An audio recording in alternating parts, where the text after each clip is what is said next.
नमस्कार दोस्तों, आप सभी का हमारे YouTube channel pro books readers पर स्वागत। दोस्तों, आज का यह आर्टिकल आप सभी के लिए बहुत ही स्पेशल और लाइफ चेंजिंग साबित होने वाला है, क्योंकि दोस्तों आज के इस बुक समरी के जरिए मैं आपको बताने वाला हूं कि कैसे हम अपनी सोच को बदलकर हम अपनी लाइफ को बदल सकते। तो आज का जो बुक समरी है उसका नाम है बदले अपनी सोच तो बदलेगा जीवन। दोस्तों, ऐसा कहा जाता है कि आप सभी की आपके खुद के विचारों पर मास्टरी होनी चाहिए, क्योंकि अगर आपके विचारों पर आपकी मास्टरी होगी तभी आप अपने ज़िंदगी की मास्टरी कर पाएंगे। क्योंकि दोस्तों हर चीज़ की जड़ क्या है? विचार। आपके हर बिहेवियर की जड़ है विचार, और आपके हर एक बिलीफ की जड़ है विचार। दोस्तों, क्या आपको पता है कि एक दिन में एक इंसान के मन में कितने विचार आते हैं? तो मैं आपको बताना चाहूँगा कि एक दिन में एक इंसान के मन में 60,000 विचार आते हैं या उससे ज़्यादा। तो क्या हम इन सभी 60,000 विचारों की मास्टरी कर सकते हैं? इसका मतलब कि क्या हम इन सभी 60,000 विचारों को पूरी तरह से कंट्रोल कर सकते हैं?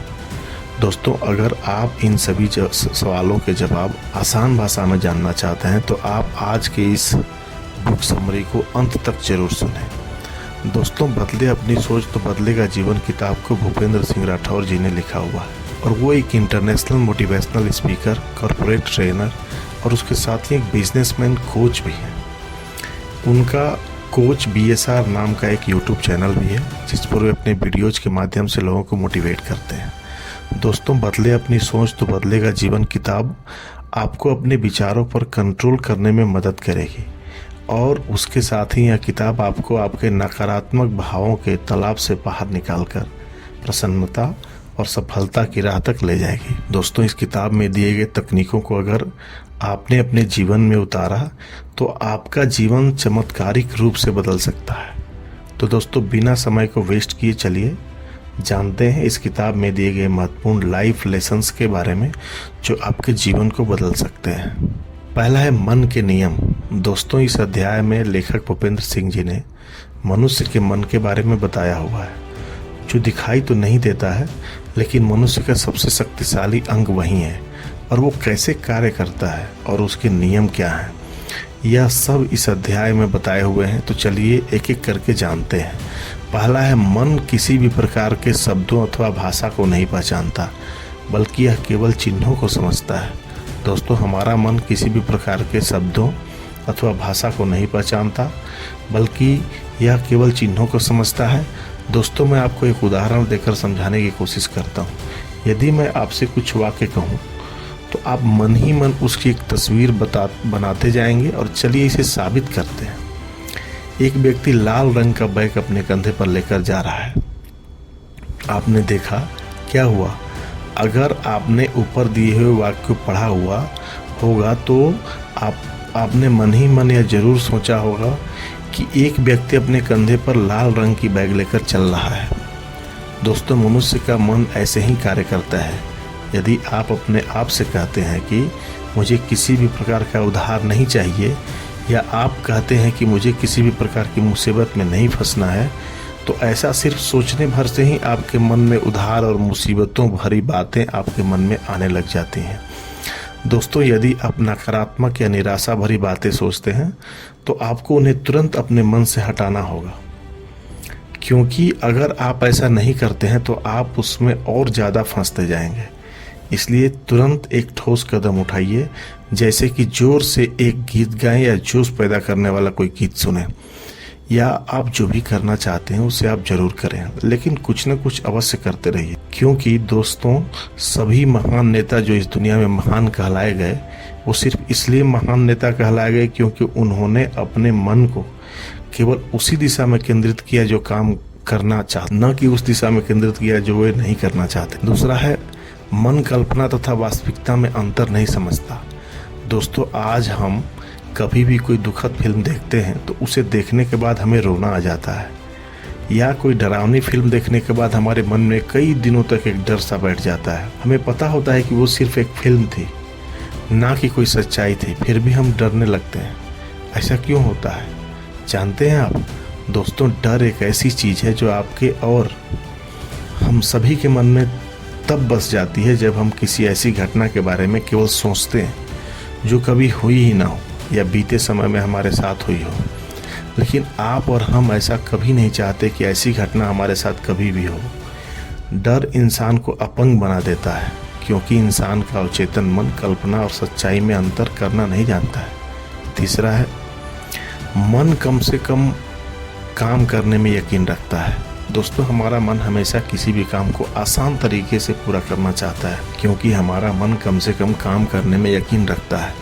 कैसे, आइए जानते हैं। दोस्तों, क्या आप बता सकते हैं कि आप में से कितने लोग ऐसे हैं जो हर सुबह जल्दी उठने का प्रण लेते हैं, लेकिन जब सुबह होती है और घड़ी अपना अलार्म बजाती है तो आप उसे बार बार बंद करते हैं, और फिर उसके बाद जब आप उठते हैं तो बहुत देर हो चुकी होती है। अब आप उस समय के बारे में सोचिए जब किसी ने आपको ज़बरदस्ती पढ़ने के लिए कहा था या फिर आपने स्वयं से पढ़ने के लिए कहा था। दोनों पक्षों की तुलना करने पर आपको पता चल जाएगा कि जब आप वास्तव में पढ़ाई कर रहे थे तो उस दौरान आपको समय का सबसे अधिक सदुपयोग किया, और जब आपने मन से पढ़ाई की तब आपकी प्रोडक्टिविटी अधिक रही। क्या आपने कभी सोचा है कि आखिर ऐसा होता क्यों है? दोस्तों, ऐसा इसलिए होता है क्योंकि हमारा अवचेतन मन ज़्यादा मेहनत नहीं करना चाहता है। वह एक नवजात शिशु की तरह होता है। हम उसे किसी भी प्रकार को करने के लिए मजबूर नहीं कर सकते हैं, लेकिन हम कभी कभी केवल बहाने बनाकर या उसे बहलाकर, उसे भटकाकर कैसे, आइए जानते हैं। दोस्तों, आपने अक्सर देखा होगा कि जब आप किसी आवश्यक कार्य में मगन होते हैं तो आपको समय का पता ही नहीं चलता, और ना ही आपको उस दौरान भूख और प्यास का अनुभव होता है। यह वह समय होता है जब आप बिना थके हारे काम करते हैं और खुद को गौरवान्वित महसूस करते हैं। जब आप में अपने मनपसंद कार्य को करने का जुनून सवार होता है तो आप महसूस करते हैं कि आपने बेहतर से बेहतर कार्य को किया हुआ है। ऐसा इसलिए होता है क्योंकि आपके मन को ऐसा करना अच्छा लगता है। उस समय आपका मन किसी दूसरे के कहने पर कार्य नहीं करता है, और ना ही आपको तब कड़ी मेहनत करनी पड़ती है। उस दौरान यह आपकी सहायता करता है, क्योंकि आप जो कुछ अपनी इच्छा से कर रहे हैं वो उसे भी अच्छा लगता है। यदि आप कोई ऐसा कार्य कर रहे हैं जो आपके दिल से करना नहीं चाहते हैं तो आपके पास इसके अलावा और कोई अन्य विकल्प भी नहीं है।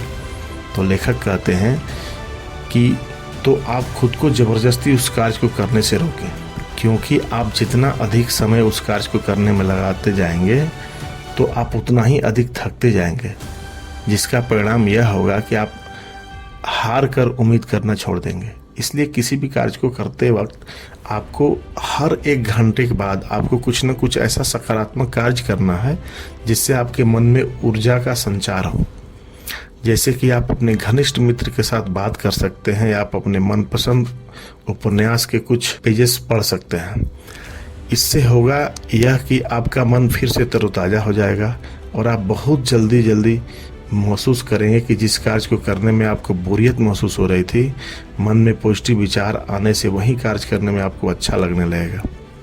चौथा है, मनुष्य का मन जिस चीज़ का भी इच्छा रखता है वो उसे पा सकता है। दोस्तों, यह जीवन का एकमात्र सच है कि आपका दिमाग एक चुंबक की तरह होता है, जिसमें ऐसी क्षमता है कि आप जो कुछ भी करना चाहते हैं या पाना चाहते हैं वह उसे अपनी ओर आकर्षित कर सकता है। यदि आप अपने घर से नई दिल्ली जाने के लिए निकलते हैं तो आप नई दिल्ली ही पहुंचेंगे, न्यूयॉर्क तो नहीं जा सकते। आप न्यूयॉर्क तभी पहुंचेंगे जब आप न्यूयॉर्क जाने का विचार करेंगे।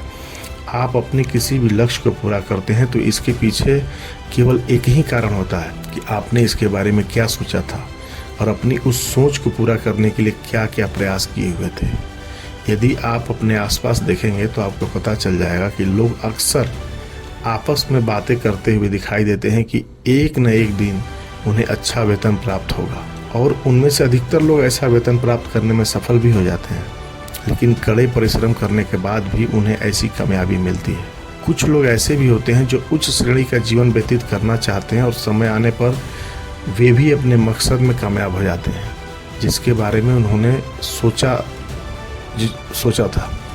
दोस्तों, इस जीवन का एक महत्वपूर्ण नियम यह भी है कि आप जब भी किसी चीज़ के बारे में पूरी एकाग्रता के साथ बार बार सोचते हैं तो आपका दिमाग भी कुछ समय बाद उसी दिशा में सोचना शुरू कर देता है और आपकी सोच को पूरा करने के लिए आपकी सहायता करना शुरू कर देता है, और फिर आपके जो कुछ भी सपने हैं वो धीरे धीरे पूरे होने लगते हैं। नकारात्मक विश्वास को सकारात्मक कैसे बनाएं। दोस्तों, इस अध्याय में लेखक ने नकारात्मक विश्वास को सकारात्मक कैसे बनाएं इस बारे में बताया है। चलिए एक एक करके जानते हैं कि अपने नकारात्मक विश्वास को सकारात्मक कैसे बनाएं। पहला है, नकारात्मक विचारों को पहचान लें। दोस्तों, सबसे पहले आपको यह सीखना होगा कि आपने अपनी नकारात्मक मान्यताओं को कैसे पहचानना है।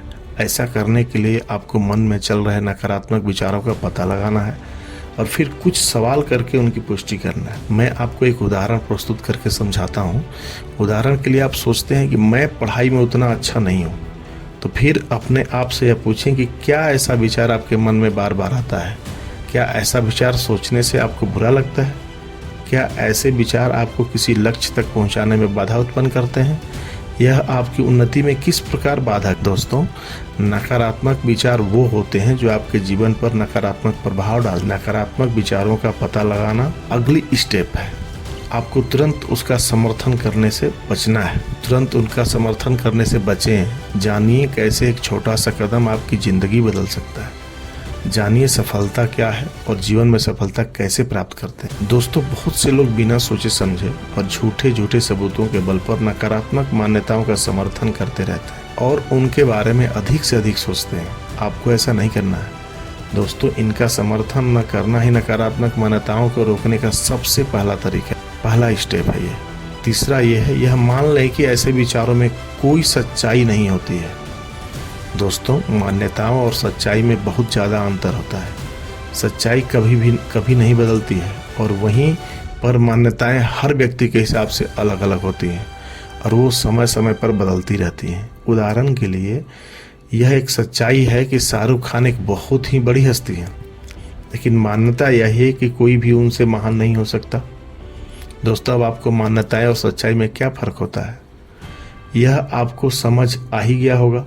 दोस्तों, उसके बाद अगला कदम यह है कि उन नकारात्मक विचारों पर विवाद करें और उनके खिलाफ सवाल उठाएं। जैसा मैंने अभी पहले कहा कि नकारात्मक विचारों पर विवाद करें और उनके खिलाफ सवाल उठाएं। दोस्तों, नकारात्मक मान्यताओं को बदलने का सबसे बेहतर तरीका यह है कि उनके खिलाफ आवाज उठाइए और उन पर विवाद करें। यानी आपको अपने नकारात्मक मान्यताओं के खिलाफ आवाज उठाने के लिए आपको खुद से कुछ सवाल पूछने हैं। जैसे दोस्तों, अब मैं आपको एक रियल लाइफ एग्जाम्पल देकर समझाने की कोशिश करूंगा कि अपने निगेटिविटी विचारों पर विवाद कैसे करें और उनके खिलाफ सवाल कैसे उठाएं।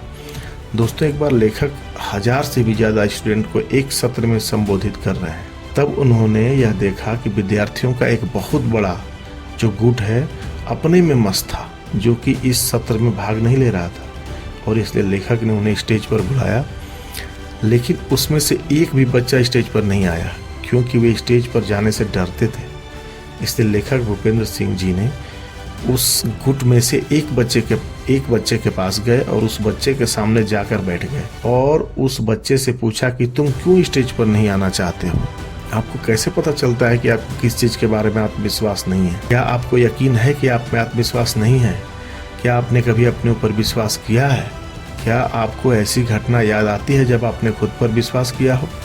यदि आपके परिवार के सदस्य आप पर निर्भर हों और उन्हें यह लगता है कि आप सही कर रहे हो, तो भी क्या आप अपने ऊपर भरोसा नहीं कर सकते? फिर उस बच्चे ने जवाब दिया कि मैं आज से पहले कभी भी मंच पर नहीं गया और इसलिए मैं डर रहा हूँ। उस बच्चे का यह जवाब सुनने के बाद लेखक उनको बोले कि तो तुम्हारा डर कब चला जाएगा? क्या इस तरह एक कोने में बैठकर तुम्हारा डर चला जाएगा? फिर बच्चे ने बोला कि नहीं। लेखक बोले, बिल्कुल सही। क्या तुम एक सफल इंसान बनना चाहते हो या फिर ऐसे ही रहना चाहते हो? बच्चा ने बोला, मैं बहुत सारी सफलता हासिल करना चाहता हूँ। फिर लेखक बोले, क्या तुम डरते हुए सफलता को हासिल कर सकते हो? बच्चा का जवाब था नहीं। लेखक ने फिर अगला प्रश्न पूछा, इस प्रकार कब तक तुम डर से भरा जीवन जीते रहोगे? फिर उस बच्चे ने तुरंत जवाब दिया कि 1 मिनट भी नहीं। फिर लेखक ने पूछा, तो तुम मंच पर क्यों नहीं आए और इस डर का सामना क्यों नहीं किया? बच्चा ने बोला, नहीं, मैं नहीं आ सकता, मुझे डर लगता है। फिर लेखक ने उस बच्चे को एक कल्पना करने को कहा कि कल्पना करो कि तुम शाम को जब अपने घर पहुंचते हो तो तुम देखते हो कि तुम्हारी माँ अपने अंतिम सांसें ले रही है और उसकी अंतिम इच्छा यह है कि तुम मंच पर खड़े होकर सैकड़ों लोगों को संबोधित कर रहे हो और सभी लोग खड़े होकर तुम्हारा अभिवादन कर रहे हैं। तो क्या ऐसे में क्या तुम अपनी माँ की अंतिम इच्छा को पूरी नहीं करोगे? फिर उस बच्चे ने तुरंत जवाब दिया कि मैं अपनी माँ की अंतिम इच्छा जरूर पूरा करूंगा। और उसके इस जवाब के बाद लेखक ने उस बच्चे को एक और सवाल पूछा कि तुम कैसे कह सकते हो कि तुम्हारी माँ हमेशा के लिए जीवित रहेगी? क्या तुम जानते हो कि इस क्षण न जाने कितने ऐसे लोग हैं जो अपने माता पिता को खो रहे हैं? इतना सब कहने के बाद लेखक वापस स्टेज पर चले गए और फिर उसके पीछे पीछे वो बच्चा भी स्टेज पर आ गया। इसी के साथ वे बच्चे भी स्टेज पर आ गए और स्टेज पर आने से डर रहे थे, क्योंकि अब उन बच्चों का ध्यान अपनी कमजोरियों से हट गया था और वे अपने परिजनों की खुशी के बारे में सोच रहे थे। दोस्तों, इस तरह आप अपनी नकारात्मक मान्यताओं को ललकारने से आपका आत्मविश्वास और भी ज़्यादा बढ़ जाता है। दोस्तों, क्या आप अपने आप से ऐसे कुछ सवाल कर सकते हैं जो आपके विचारों को बदल दें, जिससे आपके जीवन में सब कुछ बेहतर हो सके? 5वां है, उन शक्तिशाली विचारों के बारे में सोचें जिनसे आप नकारात्मक विचार को बदल सकते हैं। दोस्तों, क्या आप अब पूरे विश्वास के साथ अपने आप से यह कह सकते हैं कि मैं इस संसार का ऐसा व्यक्ति हूं जिसे अपने ऊपर सबसे अधिक विश्वास है? अगर आप ऐसा कह सकते हैं तो आप यकीनन अपने नकारात्मक विचारों को सकारात्मक सोच में बदल सकते हैं। ऐसा करने के बाद आपको अपने मन को सशक्त बनाने वाले विचारों को और बल देना होगा। दोस्तों, हम सभी एक सफल और कामयाब व्यक्ति बनना चाहते हैं और अपने जीवन में बड़े से बड़े लक्ष्य को हासिल करना चाहते हैं, लेकिन कभी कभी हम इस लकीर को भटक कर अपने लक्ष्य की दिशा को खो देते हैं। दोस्तों, क्या आपके साथ भी ऐसा होता है? तो दोस्तों, नीचे दिए गए तरीकों को आपको आपकी दिशा के बारे में बताते हैं जिनका आपके जीवन पर गहरा प्रभाव पड़ता है। पहला है प्रबल इच्छा। दोस्तों, आकर्षण का नियम कहता है कि यदि आपके अंदर किसी चीज के लिए प्रबल इच्छा है तो संसार की कोई भी शक्ति उसे पाने से रोक नहीं सकती है। लेकिन सबसे महत्वपूर्ण बात यह है कि आपकी इच्छा बहुत मजबूत होनी चाहिए और ब्रह्मांड को सकारात्मक तरीके से उसका संदेश भेजा जाना चाहिए। आपको केवल आपके महत्वपूर्ण सपने को जाहिर करना है और अपने दृढ़ विचारों के साथ उस पर स्थिर रहना है। आपको केवल उसी विचार पर डटे रहना है और उसे कभी भी छोटा मत समझो या फिर किसी छोटी इच्छा से मत बदलो। दोस्तों, ऐसा करने की मूर्खता बिल्कुल भी मत करो, क्योंकि यह ब्रह्मांड आपको सब कुछ दे सकता है। इसलिए अपने लिए बेहतर से बेहतर सोचे, डरपोक मत बने और अपने मन में जो भी प्रबल इच्छा है उसे दिल खोल के मांग लें। लेकिन इस बात का ध्यान रखें कि यह ब्रह्मांड बहुत ही समझदार है। यह इस बात पर विश्वास नहीं करता कि आपकी प्रबल इच्छा क्या है। जिस क्षण आपके मन में कोई इच्छा जागती है तो यह ब्रह्मांड उसी क्षण से एक एक करके आपकी परीक्षा लेना शुरू कर देता है।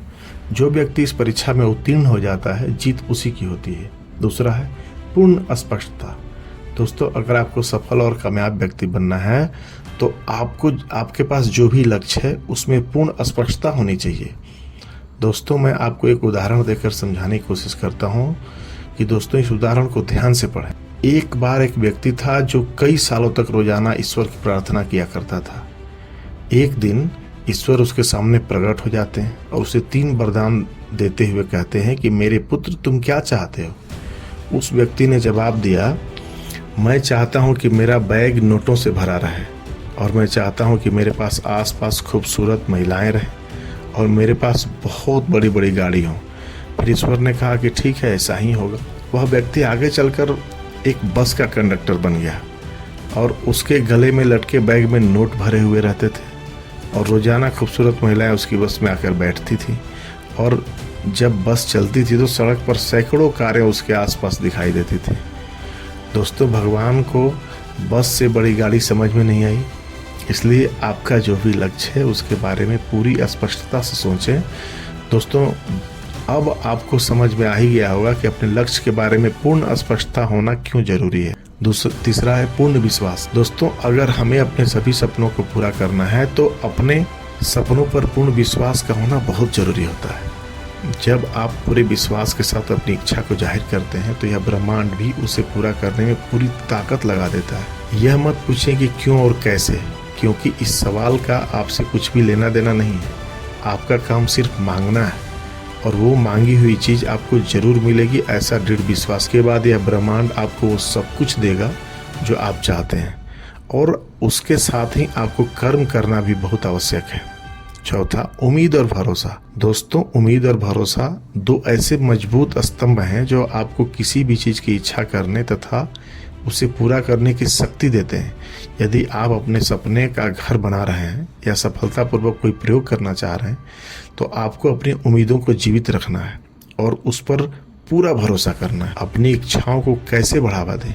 दोस्तों, अगर आप सही मायनों में अपनी इच्छाओं को बढ़ावा देना चाहते हैं तो इसके लिए लेखक ने इस अध्याय में कुछ कारगर सिद्ध उपाय सुझाए हैं, जिनका प्रयोग लेखक भूपेंद्र सिंह राठौर जी ने खुद अपने ऊपर विश्वास किया हुआ है। तो चलिए जानते हैं उन शक्तिशाली उपायों के बारे में जो हमें हमारे सपनों को पूरा करने में मदद करेगी। दोस्तों, अपने अफर्मेशन के बारे में कई बार सुना होगा और आप सोच रहे होंगे कि इसके सही मायने क्या हो सकते हैं। इसका मतलब यह है कि सकारात्मक कथन जो भी किसी वांछित हालात को प्रकट करते हैं और उन्हें इतनी बार दोहराया जाता है कि वह अवचेतन मन में दर्ज हो जाता है और सकारात्मक नतीजे सामने लाते हैं। दोस्तों, मैं आपको एक उदाहरण देकर समझाने की कोशिश करूंगा। आप ऐसी कल्पना करें कि आप फुटबॉल के मैदान में अपने खिलाड़ी साथियों के साथ दौड़ रहे हैं। वे 10 राउंड लगा रहे हैं जो कि आपने कभी भी नहीं किया, और आपका उसका दिल जीतना चाहते हैं तो उन्हें दिखाना चाहते हैं कि आप भी ऐसा कर सकते हैं। तो आप भी मानने लगेंगे, आप भी उस टाइप से भागने लग जाते हैं और आपका मन ही मन यह भी दोहराते जा रहे हैं कि मैं ऐसा कर सकता हूँ, मैं ऐसा कर सकता हूँ। आप ऐसा न केवल सोचते हैं बल्कि इस बात पर पूरा विश्वास भी करते हैं कि आप भी उनके जैसा कर सकते हैं। दोस्तों, दरअसल ऐसा करते हुए आप स्वयं को सकारात्मक अभिकथन दे रहे हैं और यह और कुछ नहीं बल्कि अफर्मेशन ही तो है जो हमें अपनी इच्छाओं को बढ़ावा देने में मदद करता है। जैसे कि मानसिक चिंतन, विजुअलाइजेशन करें। दोस्तों, मानसिक चिंतन अपने आप में बहुत ताकतवर माना गया है और उसे पूरे समर्थन और समर्पण भाव से किया जाए तो यह हमारे लिए बेहतरीन नतीजे ला सकता है। अगर आप ऐसी कोई महंगी कार पाना चाहते हैं जिसे आपने हाल ही में सड़कों पर देखा तो उसे पाने के लिए मानसिक चिंतन करें। यानी आपको न्यूज़पेपर से उसके बारे में जानकारी इकट्ठी करनी है और उसकी इंटरनेट पर खोज करना है और अगर संभव हो तो शोरूम में जाकर उसकी टेस्ट ड्राइव करें, उसे महसूस करें, उसके बारे में इतना सोचें कि अपनी पुरानी कार या अपनी पुरानी गाड़ी को चलाते हुए आपको ऐसा लगे कि आप उस नई कार को चला रहे हैं। आपको उसे अपने रोजमर्रा के जीवन का हिसाब बनाना हो। हमेशा उसके बारे में विचार करें तो आपकी यह इच्छा एक न एक दिन जरूर पूरी होगी। दोस्तों, अगर आप गोल सेटिंग के बारे में अधिक जानना चाहते हैं तो भी यह बुक आपके लिए कारगर साबित है। दोस्तों, यह थी बदले अपनी सोच और बदलेगा जीवन बुक समरी इन हिंदी। यह बुक समरी आपको कैसी लगी कृपया हमें नीचे कमेंट बॉक्स में कमेंट करके बताएं और लाइक और सब्सक्राइब करना ना भूलें, जिससे कि हमें मोटिवेशन मिलेगा और आगे हम नए बुक की समरी लाते रहेंगे जो कि आपके लिए बहुत बेहतर और फायदेमंद होगा। दोस्तों, अगर आपको यह जानकारी पसंद आई तो आपके लिए उपयोगी साबित होगी तो अपने दोस्तों और फैमिली वालों के साथ एक बुक समरी को अवश्य शेयर करें।